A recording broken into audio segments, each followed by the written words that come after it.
आमर समस्त कर्मी मान बार्ता देवी जे अनुष्ठान दीर्घ 25 वर्ष धरी निरवच्छिन्न भाव में समाजर अवहेलित वर्गर लोक मान जो निस्वार्थ भाव पर भाव में कार्य कर आसुची ताहा केमती अव्याहति रहिबो। 25 वर्ष जो रेजिलियंस जर्नी से डिजास्टर रु आरंभ होइतिला एवं डिजिटल सक्सेस पर्यंत चली। आम अनुष्ठान ना हूँ गोपबंधु सेवा परिषद गोपबंधु मार्ग में चलिया रोचे लक्षण 25 वर्ष रौप्य जयंती पालन उत्सव रे गोपबंधु सेवा तरफ गोटे सक्सेस मंत्रा कहबी जे 25 वर्ष जो रेजिलियंस जर्नी से डिजास्टर रु आरंभ होइतिला एवं डिजिटल सक्सेस पर्यंत चली। समस्त मिलित उद्यम आम चेयरमैन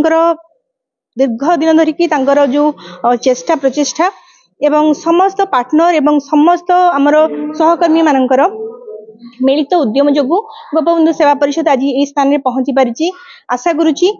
2025 वर्ष जो आमर नूतन नववर्ष रे जे भले भले प्रोजेक्ट आसु आमे एमती आहुरी बहुत उच्च को आम जो संस्था को लेकिन जाई पारू। देखंतु आमे जानिचे सबले सेवा क्षेत्र रे गोटे उत्सव पालन होची नियारा जिंस कारण आमे हमर जीवन को आमे जानिछु जेतोले आम अनुष्ठान ना होची गोपबंधु सेवा परिषद गोपबंधुंकर मार्ग रे हमर चलिया रोची लक्षण जेतोले दस्यु रत्नाकर वाल्मीकि होई पारला मु मध्य मो जीवन रो जो चलापथ कहूची मु निश्चय दिने कोन थिली आज मु एई अनुष्ठान रे दीर्घ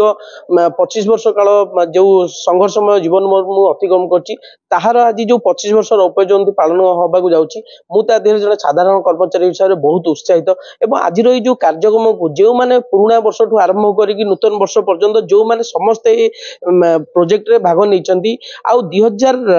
मसीह आरंभ हो गोपबंधु सेवा परिषद जो माने प्रकृत माने हिताधिकारी कहबा बा जो माने उपदेशकारी कहबा बा जो मानकर अवदान आज एत बड़ अनुष्ठान गढ़ी उठची गोटे नुह कि जोड़े नुह 25 वर्ष लगातार निरवच्छिन्न सेवा आम जोगाई आसचु ताहा केवल संभव हो पारछि आम निर्देशक प्रदीप महाना सकाशु आर छत्र छाया तले आम जो सब शिक्षा नहींचु एवं जो प्रकार ये जो कार्यधारा को आगे नहीं निश्चित भाव में आमको गोटे मार्गदर्शक भाव में भाविया सहित आम जीवन को मध्य एक सठिक रास्तार से नहीं बहुत बहुत धन्यवाद ये 25 वर्ष रौप्य जयंती उपलक्षे आज आज नुह आम जेबेठू ये कार्यक्रम में जोग देइथिलु बा ये अनुष्ठान में आम निजको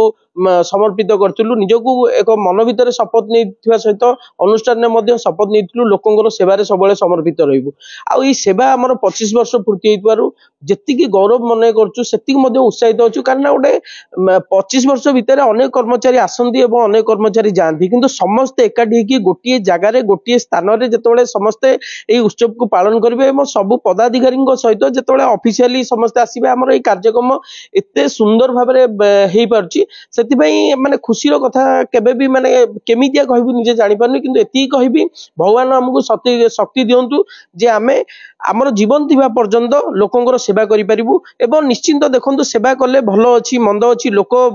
5 जण भलो कहले 3 जण खराब मध्ये कहबे किंतु आम मन भितर सेई जो खराब सुनी केबे क्रोध न आसुबा केबे आमे ईर्ष्यान्वित न हो सबु बेले शांत स्वभाव मन रे रहि कि गोपबंधु परि सेवा करि परिबु आमे तो गोपबंधुंकर माने पाद धूली सहित समान न किंतु निजको एतिकी समर्पित करि परिबु दिने सेवार मनोभाव नै आसचु सेवा समस्त मन रे उपजु एवं समस्त भलो रहंतु जय जगन्नाथ। आज गोटे गोपबंधु सेवा परिषद बड़ खुशी दिन जे दीर्घ 25 वर्ष अतिक्रांत करी आज आमे आमर अनुष्ठान रौप्य जयंती पालन करुचु एवं यही अवसर में मु मोर समस्त सहकर्मी आमर अनुष्ठान बोर्ड मेंबर समस्त मु अभिज्ञता ज्ञापन करी एवं